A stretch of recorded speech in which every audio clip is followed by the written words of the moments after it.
வணக்கம். இன்றைக்கு நம்ம கூட கரிகாலன் அவர்கள் இருந்திருக்கிறாங்க. வாருங்கள் அவரோடு பேசுவோம். வணக்கம். வணக்கம். நேற்று சிவகங்கையில திருப்புவனத்துல அஜித்குமார் அப்படிங்கிற இளைஞரை காவல்துறை சித்திரவதை பண்ணி கொண்டுட்டாங்க அப்படிங்கிற ஒரு கேஸ் பற்றி தான் நாம் பேசினோம்.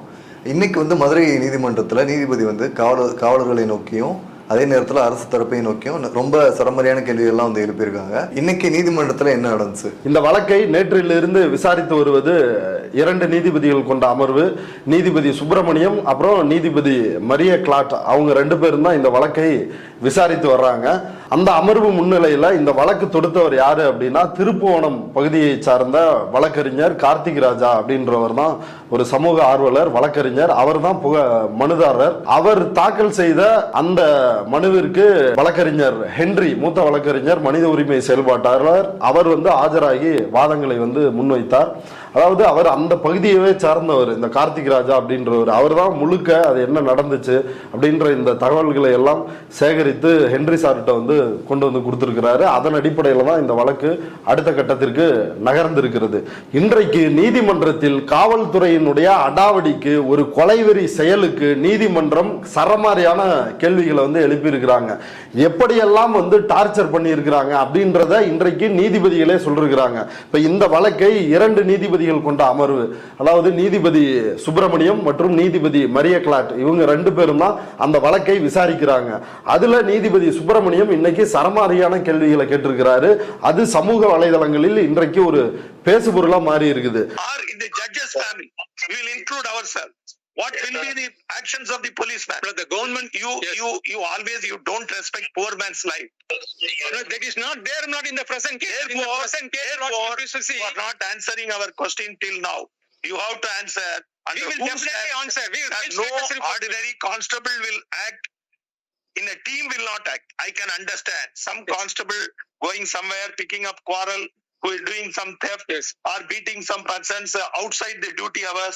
We can understand, Mr. Ajay. Yes. But we cannot understand a team of special team in a police vehicle going to a particular place, picking up a person, 2 days kept surrounding area, beaten him, and finally he is declared dead.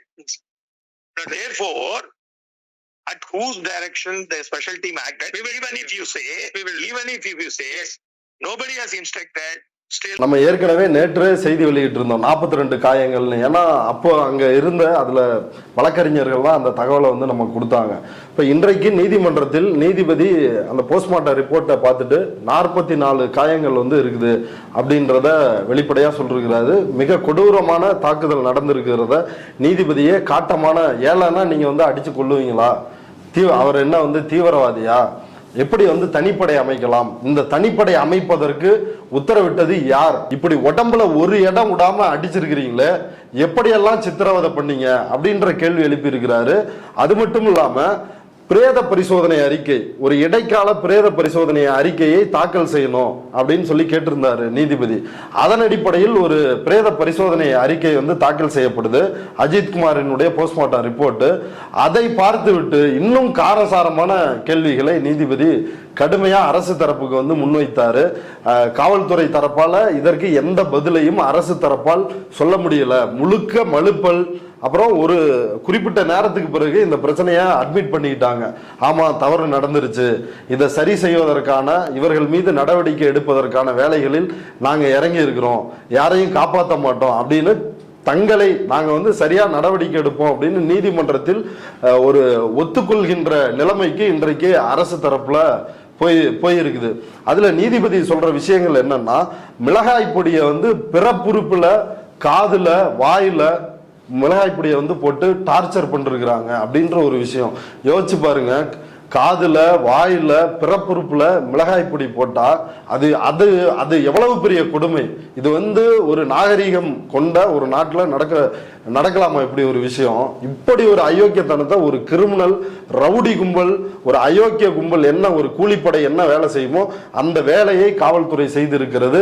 அது இன்றைக்கு நீதிபதி நீதிமன்றத்திலேயே இதை அம்பலப்படுத்தி பேசுறாரு. அது மட்டும் இல்லாமல் என்னென்ன பயன்படுத்தி, பிவிசி பைப்பு, கம்பு, இதெல்லாம் பயன்படுத்தி கொடூரமான தாக்குதல் நடத்தி இருக்கிறாங்க. அந்த கோயிலுக்கு பின்னாடி மாட்டு தொழுவம், அந்த மடப்புறம் பத்ரகாளி அம்மன் கோயில், அதுக்கு பின்னாடி அந்த மாட்டு தொழுவத்தில் வச்சுதான் கொடூரமா தாக்கி இருக்கிறாங்க. அதுல அதை நேரில் பார்த்தவர் இன்றைக்கு நீதிமன்றத்துல சாட்சி சொல்லிருக்கிறாரு. அவர் பேர் வந்து சக்தீஸ்வரன். அவர் அதே மடப்புறம் பத்ரகாளியம்மன் கோயில் அஜித்குமார் வந்து ஒரு ஒப்பந்த காவலாளியா வந்து வேலை செஞ்சிருந்தாரு. கான்ட்ராக்ட்ல ஒரு செக்யூரிட்டி கார்டா இருந்தார். ஆனால் அந்த கோவிலினுடைய நிரந்தர பணியாளர் காவலரா இருக்கக்கூடியவர் தான் இந்த சக்தீஸ்வரன். இவரும் வந்து ஒரு செக்யூரிட்டி கார்டு. இப்ப அவர் இப்படி அந்த அஜித்குமாருக்கு காவல்துறையினர் 6 பேர் சேர்ந்து நடத்திய அந்த தாக்குதல் இதை எல்லாத்தையும் நேர்ல பாக்குறாரு. அதை ரகசியமாக கழிவறைக்கு உள்ள போய் நின்று அந்த கழிவறையினுடைய ஜன்னல் வழியா அதை வீடியோ எடுக்கிறாரு. 30 செகண்ட் தான் அவரால் எடுக்க முடிஞ்சிருக்குது. ஒருவேளை நம்மளையும் பார்த்துட்டாங்கன்னா போலீஸ் வந்து டார்ச்சர் பண்ண ஆரம்பிச்சிருவாங்க அப்படின்னு அவரு அங்க இருந்து எச்சரிக்கையா வெளியே வந்துடுறாரு. அப்ப அவர் முன் வந்து அவர் பாருங்க, அவர் தான் ஒரு பொறுப்பான ஒரு ஊழியர். அவரா முன் வந்து இந்த விஷயத்தை சொல்லி அது நீதிமன்றத்தில் இன்றைக்கு சாட்சியமா கொடுத்திருக்கிறாங்க. அவர் எடுத்த அந்த 30 செகண்ட் வீடியோ கிளிப் தான் இன்றைக்கு நீதிமன்றத்தில் வழக்கறிஞர் ஹென்றி சாட்சியமாக தாக்கல் செய்தார். அதை வந்து நீதிபதி வந்து பார்த்திருக்கிறாரு. அதை வைத்தும் கேள்விகளை எழுப்பியிருக்கிறாரு.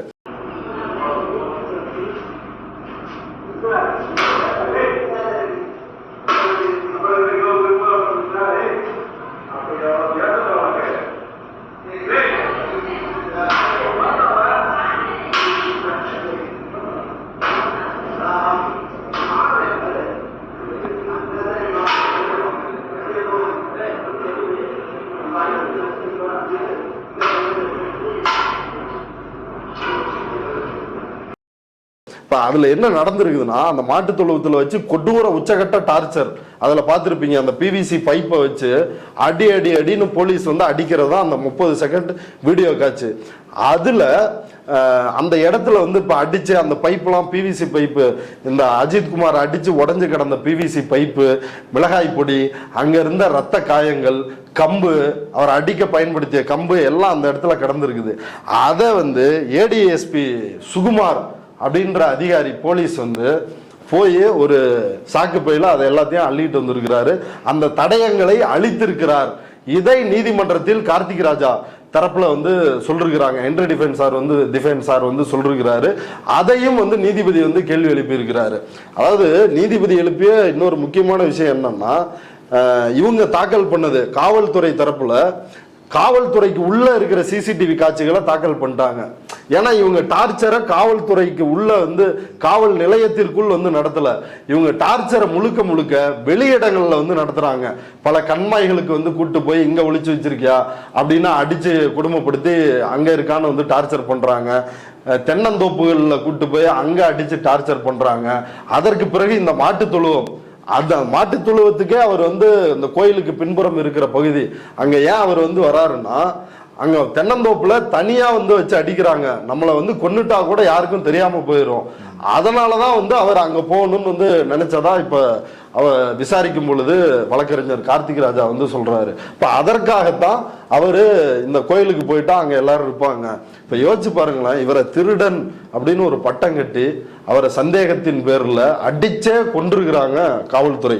ஒரு பகல், ஒரு இரவு, 27ஆம் தேதி இரவு, அடுத்து 28ஆம் தேதி பகல், சாயங்காலம் மாலை நேரத்துல அவர் வந்து இறந்துடுறாரு. இவங்க அடிச்ச அடியில கடைசியா வந்து மோஷன் போய் அப்படியே அங்க வந்து ஸ்பாட்லயே வந்து இறந்துடுறாரு. கோயிலுக்கு பின்னாடி அந்த விசாரணைக்கு காவலர்கள் கூட்டு போனப்ப நடந்து போனவர் வரும் பொழுது பாடியா வர்றாரு.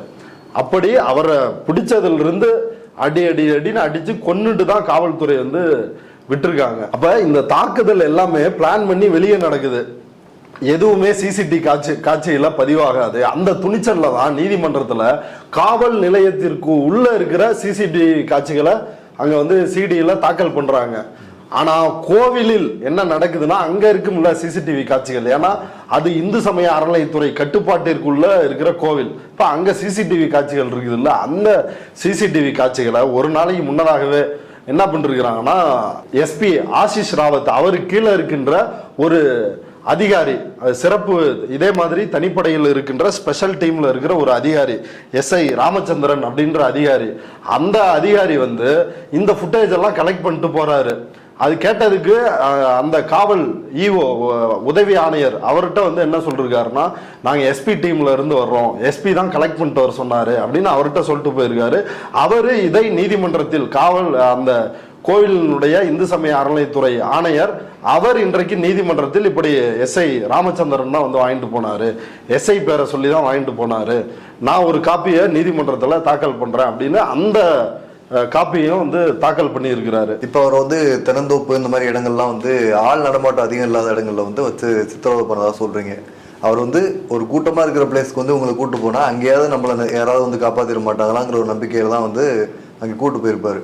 யாருமே வரலையா அவரை காப்பாற்ற? இப்போ இந்த விவகாரத்துல அடிப்படையா ஒன்று வந்து புரிஞ்சுக்கணும். போலீஸ் போய் இவரை அரெஸ்ட் பண்ணல, அஜித்குமாரை அரெஸ்ட் பண்ணி போலீஸ் ஸ்டேஷனுக்கு கூட்டு வரல. அவர்கிட்ட இப்படி தகவல் சொல்றாங்க, உங்க மேலதான் வந்து கம்ப்ளைண்ட் வந்து சொல்லிருக்கிறாங்க, திருப்புவனம் போலீஸ் ஸ்டேஷன்ல உன்னை விசாரிக்கணும்னு சொல்றாங்க அப்படின்னு அவர்கிட்ட தகவல் சொல்றாங்க. அப்ப அவர் அங்க கோயில் வேலை செய்கின்ற இன்னொரு ஊழியரோட சேர்ந்து, நான் தான் எந்த தப்பும் பண்ணலையே, நான் என்ன நகை எடுத்தேன்னா என்ன, நான் விசாரணைக்கு தயார், நான் வர்றேன் அப்படின்னு அவர் அப்படி திறந்த மனதோட வந்து விசாரணைக்கு நம்பி வந்திருக்கிறார். அது ஒரு முக்கியமான விஷயம். இன்னொன்னு என்னன்னா, அந்த கோவில்ல அதை வீடியோ ரெக்கார்ட் பண்ண ட்ரை பண்ணியிருக்கிறாங்க. தரிசனத்துக்கு போனவங்க, கோயில்ல இருக்கிறவங்க, அவங்கள எல்லாரையும் போலீஸ் வந்து மிரட்டி இருக்குது. மிரட்டி, நீ என்ன சாமி கும்பிட வந்தியா இல்ல வீடியோ எடுக்க வந்தியா, நீ உன் வேலையை பாரு அப்படின்னு அதை எல்லாமே பண்ணிருக்கிறாங்க. இந்த தனிப்படை இருக்குது இல்ல, இப்ப இந்த 6 பேர் கொண்ட இந்த கும்பல் இது ஏற்கனவே பல முறை அந்த திருப்போணம் அந்த ஏரியா முழுக்க ஒரு ரவுடி கும்பல் போல. ஒரு வழக்கறிஞர் வந்து சொன்னாரு என்னன்னா, ஒருத்தரை வந்து விசாரிக்கும் பொழுது நீ என்ன பெரிய ரவுடியா, இதுல தலைமை காவலர் கண்ணன் அவர் தலைமையில தான் இந்த 6 பேரும் செயல்பட்டு அஜித்குமாரை அடித்து கொள்றாங்க மேலதிகாரிகளுடைய உத்தரவின் பேர்ல. இது ஒரு கூட்டா தான் நடந்திருக்குது. அப்போ இந்த தலைமை காவலர் கண்ணன் ஏற்கனவே போலீஸ் தாண்டா பெரிய ரவுடி, நீங்களாம் பெரிய ரவுடி இல்லை, நாங்கள் வச்சதாண்டா சட்டம் அப்படின்னு ஏற்கனவே அவர் இந்த மாதிரி பல முறை பேசி இருக்கிறார். அந்த திருப்புவனம் காவல் நிலையம் அங்க எல்லாத்துலேயும் இவங்களோட டீமோட பிரச்சனைகள் இதை எல்லாத்தையுமே வலியுறுத்தி சொல்றாங்க அந்த பகுதி மக்கள். அங்க எப்பயுமே அட்ராசிட்டி அப்படின்றது அந்த போலீஸ் ஸ்டேஷன்ல இருந்துகிட்டே இருக்கும். இன்னைக்கு உச்சகட்டமாக ஒரு படுகொலையை அந்த காவலர்கள் வந்து நிகழ்த்தி இருக்கிறாங்க அப்படின்ற ஒரு விஷயத்த சொல்றாங்க. இப்ப இவங்களுக்கு வந்து நிறைய பேர் சாட்சி சொல்ல ரெடியா இருப்பாங்க, அந்த மாதிரி சாட்சியங்களை வந்து மிரட்டினாங்களா? ஆமா, இப்ப இதுல இந்த சக்தீஸ்வரன் அவரையே வந்து இந்த வழக்கில் சேர்ப்பதற்கான, அதாவது நகை திருடிய வழக்கிலையும் அவரை வந்து சேர்க்கணும், இந்த கொலை வழக்கிலையும் வந்து அவரை சேர்க்கணும் அப்படின்னு வந்து ட்ரை பண்ணி இருக்கிறாங்க. அவரை வந்து எப்படியாவது மடக்கிடணும், அவர் எடுத்துட்டாரு, தன்னோட செல்ல வந்து ரெக்கார்ட் பண்ணிட்டாரு அப்படின்றது வந்து போலீஸுக்கு தெரிஞ்சிருச்சு. எப்படியோ தெரிஞ்ச உடனே அவரை எப்படியாவது இந்த பொய் வழக்கில் வந்து சிக்க வைக்கணும் அப்படின்னு வந்து ட்ரை பண்ணிருக்கிறாங்க. ஆனா அவர் வந்து உறுதியா இருந்திருக்கிறாரு. இங்க வழக்கறிஞர்கள் துணையோட இன்னைக்கு நீதிமன்றத்தில் போய் சாட்சியமாவே சொல்லி இருக்கிறாரு. இதுல 5 காவலர்கள் வந்து கைது பண்ணிட்டாங்க. முதல்வருமே வந்து கால் பண்ணி மன்னிப்புலாம் கேட்டாரு, அதை பத்தி சொல்லுங்க. இந்த தனிப்படை காவலர்களை பணியிடை நீக்கம் வந்து செஞ்சிருந்தாங்க. ஆனா இந்த விவகாரம் நீதிமன்றத்துக்கு போய் நீதிமன்றம் நேற்று வந்து கடுமையா நேத்து வந்து கேள்வி எழுப்புறாங்க. அஜித்குமார் என்ன தீவிரவாதியா, தூக்கிட்டு போய் அடிச்சா கொண்டிருக்கிறீங்க அப்படின்ற அளவிற்கு நீதிபதி சுப்பிரமணியம் நேத்தே வந்து கேள்வி எழுப்பியிருந்தாரு. ஸோ அதனால நேற்று இரவே அந்த பிரேத பரிசோதனை நடந்துச்சுல்ல, போஸ்ட்மார்ட்டம், அந்த அறிக்கையினுடைய அடிப்படையில் இந்த வழக்கை வந்து கொலை வழக்காக மாற்றி இந்த காவலர்கள் மீது வழக்கு பதிவு செய்து அதுல 6 பேரை பணியிடை நீக்கம் செஞ்சாங்க. ஆனா 5 பேர் மேலதான் வந்து கைது நடவடிக்கை அப்படின்றது நடந்திருக்குது. அதுல ஓட்டுநரா தான் ஒரு காவலர் இருந்தாரு, அவர் பேர் வந்து ராமச்சந்திரன். அவர் வந்து எந்த தாக்குதல்லையும் எதுலையும் வந்து ஈடுபடல, அவர் வாகன ஓட்டுநர் தான் அவர் செஞ்ச குற்றம் அப்படின்னு அவரை கைது செய்யவில்லை அப்படின்னு ஒரு காரணத்தை வந்து சொல்றாங்க காவல்துறை தரப்புல இருந்து. ஆனா அங்க விசாரிக்கும் பொழுது அவரும் வந்து இந்த அஜித்குமாரை அடித்தார், இந்த இளைஞர்களை மீதமுள்ள 4 இளைஞர்களையும் அவர் வந்து அடிச்சாரு அப்படின்றத பலரும் பார்த்த சாட்சிகளே இருக்கிறதா சொல்றாங்க. அப்ப இந்த ராமச்சந்திரனும் கைது செய்யப்பட வேண்டிய ஒரு நபர் தான் ஒண்ணு. அடுத்தது டிஎஸ்பி சண்முக சுந்தரம், அவரை பணியிடை நீக்கம் செஞ்சிருக்கிறாங்க. நீதிமன்றத்துல அவர் குறித்து மென்ஷன் பண்ணி நீதிபதி வந்து கேட்கிறாரு. நாடார் உறவின் முறை மண்டபத்துல உட்கார்ந்து திமுக அங்க உள்ளூர் நிர்வாகிகளும் டிஎஸ்பி சண்முக சுந்தரமும் இந்த பாதிக்கப்பட்ட அஜித்குமாரினுடைய இந்த பெற்றோர்கள் அவரோட தம்பியும் அம்மாவையும் அங்க தூக்கிட்டு வந்து வச்சு, நீங்க கட்ட பஞ்சாயத்து வந்து நடத்துனீங்களா இல்லையா அப்படின்னு சொல்லி கேள்வி எழுப்புறாங்க. அப்ப அதற்கு தான் அவர் மீது இப்ப சஸ்பெண்ட் பண்ணிட்டாங்க டிஎஸ்பியை, அவரை வந்து பணியிடை நீக்கம் வந்து செஞ்சிருக்கிறோம் அப்படின்னு அரசு தரப்புல சொல்றாங்க. அதுக்கு அடுத்து எஸ்பியை காத்திருப்போர் பட்டியலுக்கு மாத்திடுறாங்க. இந்த பிரச்சனை வந்து தீவிரம் அடைந்த உடனடியாக மாற்றுகிறார்கள். ஏன்னா பலரும் வந்து போராடுறவங்க எல்லாமே திமுக கூட்டணியில் உள்ள கட்சிகள்லாம் தீவிரமா அங்க களத்தில் நின்று கம்யூனிஸ்டுகள் இவங்க தான் வந்து போராட்டம் நடத்துறாங்க. அப்ப அதன் அடிப்படையில் அரசு உடனடியாக இந்த நடவடிக்கைகளை மேற்கொண்டிருக்கிறாங்க. இந்த நடவடிக்கைகள்லாம் போதுமா அப்படின்னா கண்டிப்பாக போதாது. உண்மையை சொல்லணும்னா அங்க பாருங்களேன், எதிர் போராட்டத்தை நடத்துறாங்க. மேலதிகாரிகள் சொல்லி தான் எங்க புருஷன்லாம் போய் அடிச்சு கொண்டுட்டாங்க, அதனால அவங்க மேல நடவடிக்கை எடுங்க, எங்க புருஷன்லாம் வந்து பாவம் அப்படின்னா அவங்க மனைவிமாரெல்லாம் வந்து இன்னைக்கு தர்ணா பண்ணாங்க. அதை எல்லாத்தையுமே போலீஸ் தான் ஆர்கனைஸ் பண்ணியிருப்பாங்க அப்படின்றது தெளிவா தெரியுது. இப்ப இதுல பாத்தீங்கன்னா எஸ்பி அவர் சாட்சிகளை அழிப்பதற்கு முயற்சி செஞ்சிருக்கிறாரு. அவர் போய் அவர் கீழே இருக்கிற ஒரு எஸ்ஐயை அனுப்பி அந்த சாட்சிகளை கோயில்ல இருந்து சேகரிக்கிற வேலையை பார்த்திருக்கிறாரு. டிஎஸ்பிக்கு கீழே இருக்கக்கூடிய தனிப்படை தான் இந்த 6 பேர் கொண்ட இந்த கூலிப்படை. இந்த கூலிப்படை கண்டிப்பா டிஎஸ்பியோட உத்தரவோ இல்லை அவருக்கு மேல் இருக்கின்ற அதிகாரிகள் யாரோ ஒரு உத்தரவு போட்டதன் மூலமாகத்தான் அவங்க இந்த அளவுக்கு கொலை வெறியில ஈடுபட்டு இருக்கணும். அப்ப டிஎஸ்பி மேலேயும் நடவடிக்கை எடுக்கணும், எஸ்பி மேலேயும் நடவடிக்கை எடுக்கணும். எஸ்பியை வெறுமனே காத்திருப்போர் பட்டியலுக்கு மாற்றுவது அப்படின்றது மட்டும் போதாது. அதே போல டிஎஸ்பியை பணியிடை நீக்கம் செய்யறது அப்படின்றது மட்டும் போதாது. இத விசாரணைகள் நடந்த பிறகு இதுல அவர்களுடைய பங்கு என்ன அப்படின்றத பொறுத்து அவர்களுக்கும் கடுமையான தண்டனையை நீதிமன்றம் உறுதி செய்யும் அப்படின்னு வந்து நினைக்கிறேன். இதுல இன்னொன்னு பார்க்க வேண்டியது என்னன்னா, இந்த திருப்புவனம் காவல் நிலையம் அதனுடைய இன்ஸ்பெக்டர் தான் ரமேஷ்குமார். இப்ப அவர் தான் வந்து போன்ல அவர் பேசினதாகவும் இந்த தலைமை காவலர் கண்ணன்ட்ட பேசினதாகவும், அதாவது நல்லா அடிச்சு அவன்கிட்ட வந்து உண்மையை வாங்குங்க அப்படின்னு சொல்லி அவங்க உத்தரவிட்டதின் அடிப்படையில் தான் நாங்க இப்படி செயல்பட்டோம் அப்படின்னு இவர்கள் தரப்பில் ஒரு விளக்கத்தை வந்து கொடுத்திருக்கிறாங்க. டிஎஸ்பி சண்முக சுந்தரம் அவருக்கு கீழே தான் இந்த தனிப்படை வந்து இருக்குது. இந்த 6 பேர் கொண்ட காவலர்கள் தனிப்படை. அந்த தனிப்படைக்கு யார் வந்து தலைமையா இருக்கிறாங்கன்னா பிரதாப் அப்படின்ற ஒரு எஸ்ஐ. அவரு அன்னைக்கு லீவு. அதனால இந்த தலைமை காவலர் கண்ணன் இவரே சார்ஜ் எடுத்துக்கிட்டு அங்க ஒவ்வொருத்தரும் இதை பண்ணலாம், நான் இப்படி அடிக்கிறேன், நீ இப்படி அடி அப்படின்னு கொடூரமாக இந்த நடவடிக்கையில் ஈடுபட்டு அவரை வந்து படுகொலை செஞ்சிருக்கிறாங்க. ரெண்டாவது இதற்கு காரணமாக திருப்புவனம் இன்ஸ்பெக்டரையும் காரணமாக சொல்லி இருக்கிறாங்க. அப்ப அவரையும் இந்த வழக்கில் கொண்டு வந்து அவர் மீது நடவடிக்கை எடுக்கணும் அப்படின்றதுதான் இதுல முக்கியமான விஷயமா இருக்குது. நீதிமன்றத்துல நீதிபதி கேட்டார்ல, யார் உங்களுக்கு வந்து இந்த அதிகாரத்தை கொடுத்தா அடிக்க சொன்னா அப்படின்னா இன்ஸ்பெக்டர் சொல்லிருக்கிறாரு. இன்னும் அந்த காவலர்களை விசாரிச்சாதான் தெரியும் டிஎஸ்பியும் சொன்னாரா எஸ்பியும் போன் பண்ணி சொன்னாரா. ஏன்னா ஃபர்ஸ்ட் வாய்மொழியா சொல்றாங்க, அப்புறம் ஒரு புகார் கொடுக்கறாங்க. அந்த புகாரின் அடிப்படையில் ஒரு சிஎஸ்ஆர் வந்து கொடுக்கறாங்க, புகார் போட்டதற்கான அத்தாட்சின்னு. அந்த நிலையிலேயே ஒரு கொலையை வந்து நடத்தியிருக்கிறாங்க. இவங்க எந்த ஒரு சட்டத்தினுடைய எந்த ப்ரொசீஜரையும் இவங்க வந்து ஃபாலோ பண்ணல. அதற்கு காரணம் இந்த அதிகாரிகள் கொண்ட கூட்டாக தான் இருக்கும். ஏன்னா இந்த சாட்சிகளை கலைப்பதற்கான வேலைகளிலும் அவங்க கூட்டாக சேர்ந்து ஈடுபட்டு இருக்கிறாங்க. இப்ப முதலமைச்சர் இன்றைக்கு அந்த குடும்பத்துக்கிட்ட வந்து மன்னிப்பு கேட்டிருக்கிறார். தவறு நடந்துருச்சு, ஆனா இந்த தவறை வந்து ஏத்துக்க முடியாது, எவ்வளவு யாரா இருந்தாலும் ஏத்துக்க முடியாது அப்படின்ற ஒரு விஷயத்த வெளிப்படையாக சொல்லி இருக்கிறார். அந்த குடும்பத்திற்கு அரசு வேலை தருவதாகவும் உறுதியளிச்சிருக்கிறாரு. ஆனா இந்த விவகாரத்தை பொறுத்த வரைக்கும் கடந்த அதிமுக ஆட்சியில 40க்கும் மேல இதே மாதிரியான காவல் நிலையத்தில் படுகொலைகள் வந்து நடக்குது. அதே போல பல என்கவுண்டர்கள் வந்து நடக்குது. இதை எல்லாவற்றையும் விட உச்சமாக தூத்துக்குடியில் துப்பாக்கி சூடு வந்து நடக்குது.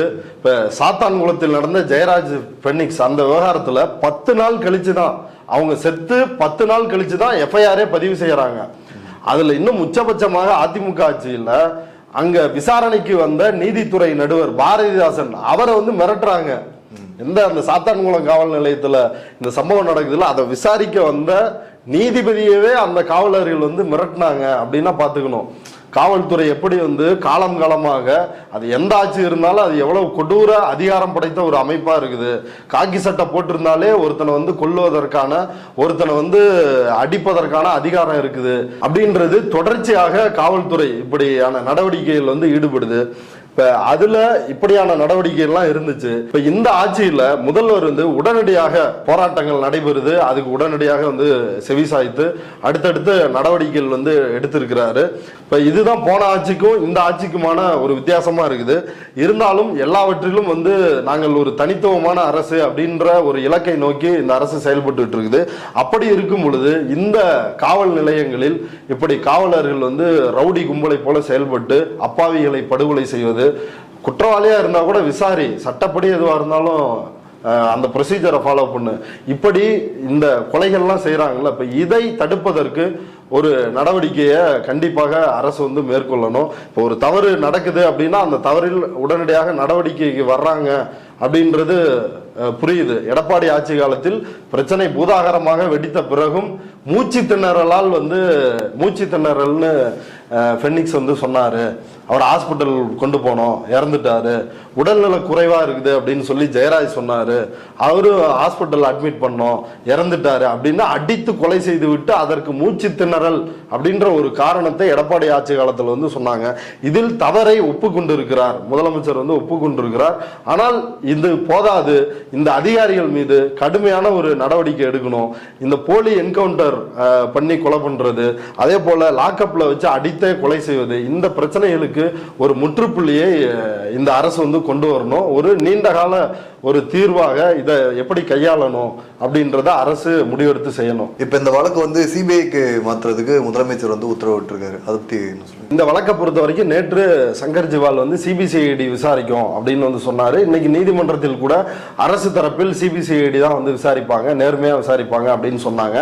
ஆனாலும் முதலமைச்சர் இப்ப தன்னுடைய எந்த காவல்துறை மீது குற்றச்சாட்டு இருக்குதோ அந்த காவல்துறையை அந்த குற்றத்தை விசாரிக்கும் பொழுது இப்ப பலருக்கும் வந்து சந்தேகம் இருக்கலாம், பலரும் வந்து கேள்வி எழுப்புவாங்க. அதனால இந்த வழக்கை அவர் வந்து சிபிஐ கிட்ட ஒப்படைச்சிருக்கிறார் அப்படின்றதான் அவர் வெளியிட்ட அறிவிப்பில் இருந்து புரிஞ்சுக்க முடியுது. இப்ப சிபிஐ வந்து அவங்க ஒன்றிய அரசினுடைய நிறுவனம், இப்ப அவங்க விசாரிப்பார்கள், அந்த விசாரணை எப்படி போகுது, அதனோட ரிசல்ட் எப்படி வருது அப்படின்றத பார்க்கணும். ஆனா இன்றைக்கு மதுரை உயர்நீதிமன்ற நீதிபதிகள் கொடுத்த உத்தரவு என்ன அப்படின்னா, அதாவது மதுரை மாவட்ட நீதிபதி ஒருத்தர் வந்து இந்த வழக்கை விசாரிப்பார், விசாரித்து நேரில் போய் விசாரணைகள் நடத்தி 8ஆம் தேதிக்குள்ள இந்த சம்பவம் குறித்து ஒரு இடைக்கால அறிக்கையை தாக்கல் பண்ணும் அப்படின்றத நீதிமன்றமும் உத்தரவிட்டிருக்கிறாங்க. அப்ப நீதிமன்றமும் இதை வந்து கண்காணிப்பாங்க, இது அடுத்தடுத்து என்ன நடக்குது அப்படின்றது இதுல இருந்து தெளிவா தெரியுது. இப்ப எதன் அடிப்படையில வந்து தனிப்பட அமைச்சிங்க அப்படின்னு வந்து நீதிபதி கேட்டாரு. அதுக்கு வந்து சோசியல் மீடியாவை பார்த்து தான் நாங்க அமைச்சோம் அப்படின்லாம் வந்து சொல்லியிருக்காங்க. ஆமா, அதை பத்தி என்ன சொல்லுங்க? ஆமா,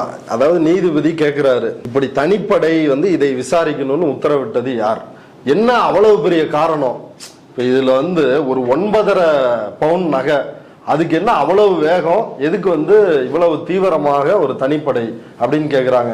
இல்லை சோசியல் மீடியாவில் இந்த இஷ்யூ வர ஆரம்பிச்சிருச்சு, சோசியல் மீடியாவில் வந்துச்சு, அதை பார்த்ததுனால உடனே நடவடிக்கை எடுத்தோம் அப்படின்னு ஒரு பொய்யான காரணத்தை நீதிமன்றத்தில் சொல்றாங்க. அப்போ நீதிபதி வந்து கேட்குறாரு, எத்தனையோ போலீஸ்காரங்க லஞ்சம் வாங்கின வீடியோவும் வந்து பதிவாயிருக்குது, போய் அந்த போலீஸ் எல்லாம் வந்து அடிப்பீங்களா இதே மாதிரி அப்படின்னு சொல்லி அவர் கேள்வி எழுப்பினாரு. அது மட்டும் இல்லாம எந்த சோசியல் மீடியாவில் வந்துச்சு அதை வந்து சொல்லுங்க அப்படின்னு சொல்லி கேட்டாரு. அதுக்கு வந்து அவங்களால பதிலே இல்லை, ஏன்னா எதுலையுமே வரலையே, வந்தாதானே. இப்ப இவங்களே ஒரு காரணத்தை ஜோடித்து எந்த கிளாரிட்டியுமே இல்லை, அரசு வந்து எல்லாமே மழுப்பல், கடைசியா வந்து தவறை ஒப்புக்கொண்டு பேசியிருக்கிறாரு அரசு தரப்பு வழக்கறிஞர். அதுதான் இன்றைக்கு நீதிமன்றத்தில் நடந்திருக்குது. இப்ப கடைசி வரை அந்த காணாம போன 9.5 பவுன் நகைக்காக எதுக்கு அவரை வந்து தனிப்பட அமைச்சு இந்த மாதிரி டார்ச்சர் பண்ணாங்கிறதுக்கான விடையே தெரியலையா? இல்ல, இப்ப இடைக்காலமாக ஒரு நீதிபதியை விசாரணைக்கு அமர்த்தி இருக்கிறாங்க. கண்டிப்பா அந்த நீதிபதி இதையும் வந்து விசாரிப்பார் அப்படின்னு வந்து நம்புற. ஏன்னா ஒரு தனிப்படை அமைக்கின்ற அளவிற்கு ஒரு 9.5 பவுனுக்காக ஒரு டிஎஸ்பி, ஒரு எஸ்பி, இவங்க கீழே இருக்கின்ற ஒரு காவலர்கள் இயங்குறாங்க அப்படின்னா இப்போ அது யாருடைய உத்தரவின் பேர்ல அப்படின்றத அவர்கள் கண்டிப்பாக இது பண்ணுவாங்க. அந்த மதுரையை சார்ந்த, மதுரை திருமங்கலத்தை சார்ந்த சிவகாமி அம்மாள், அவருடைய மகள் நிகிதா, அவங்க வந்து டாக்டரா, அவங்க ஏதோ ஒரு அரசு தொடர்புகள் மூலமாக தான் வந்து இவ்வளோ இன்ஃப்ளூயன்ஸை வந்து பண்ணியிருக்கிறாங்க. கண்டிப்பாக இதை நீதிபதி விசாரிக்கணும். அதிகாரத்தை மிஸ்யூஸ் பண்ணது அப்பட்டமா தெரியுது. அந்த நபர்கள் யாருன்னு அடையாளம் கண்டுபிடிச்சு அவர்கள் மேலேயும் நடவடிக்கை எடுக்கணும். இந்த விவகாரம் குறித்து நிறைய தகவல்கள் பகிர்ந்துட்டீங்க, ரொம்ப நன்றி. நன்றி.